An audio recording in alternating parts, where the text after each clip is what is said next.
The moment Apple stops selling a device, a silent 5-year countdown begins. And right now, that clock just started ticking for 15 different Apple products. Some of them aren't even a year old. Before we jump in, make sure to subscribe to the channel and hit that like button. It really helps me keep bringing you more tech breakdowns like this one. That's the surprising part. We're not talking about outdated tech sitting in a drawer. Devices like the iPhone 16e, M3 iPad Air, and even MacBooks with M4 and M5 chips are part of this list. On paper, they're still powerful, modern, and more than capable. But behind the scenes, their long-term value just changed overnight. So why does this actually matter? Because the second a device is discontinued, its resale value starts to decline, and not slowly. Trade-in prices are heavily influenced by how long a device is expected to receive support.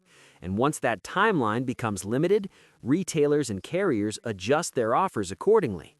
Wait a year or two, and you could be looking at a 20 to 30% drop in trade-in value, even if your device still works perfectly. Right now, many of these devices are still in what you could call their sweet spot. They're recent, desirable, and still supported. That means if you're even slightly considering an upgrade, this is the window where you'll get the most value back. Let's quickly break down what's actually been discontinued. The list includes the iPhone 16e with the A18 chip from 2025, the 11-inch and 13-inch iPad Air with M3, the MacBook Air lineup with M4 chips, and even a 13-inch MacBook Pro with an M5 chip. On top of that, there are higher-end machines like the Mac Studio with M3 Ultra and older display products like the Pro Display XDR and Studio Display. What's interesting is the mix. You've got devices from 2025 that are barely out of the box, sitting alongside products from 2019. That's a huge range, but they all share the same outcome. The countdown to vintage status has officially begun. Now, here's where things get practical. If you're thinking about trading in your device, sooner is almost always better. Different carriers and retailers offer different deals. Some give direct cash value, others spread it out as bill credits, but the key is timing. Right now, offers are still relatively strong because these devices are considered current enough. That won't last forever. But what if you're not ready to let go? That's completely fine. And honestly, for a lot of people, it makes more sense to keep using what they already have. These devices are still powerful. The A18 chip, M3, M4, and even M5 processors are more than capable of running modern apps, handling multitasking, and supporting new software updates for years.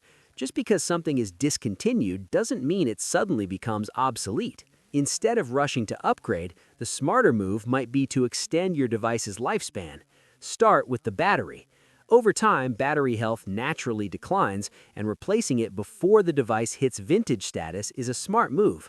Once a product is labeled vintage, parts availability is no longer guaranteed.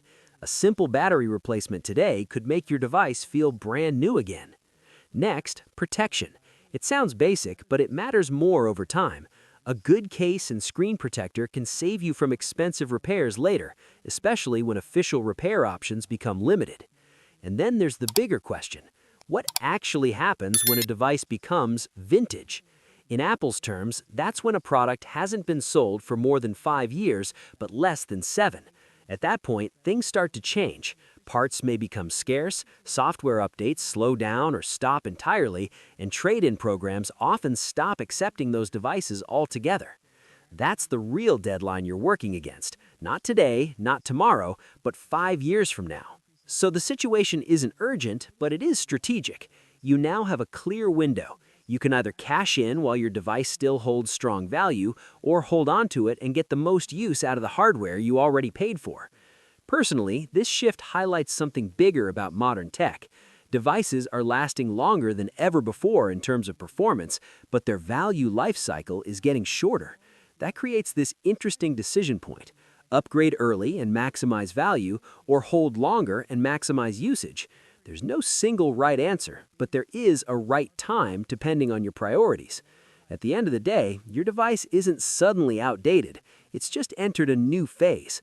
And now that you know the clock is ticking, you can actually make a smarter decision about what to do next, whether that's upgrading now or riding it out for the next few years. Either way, the key is simple.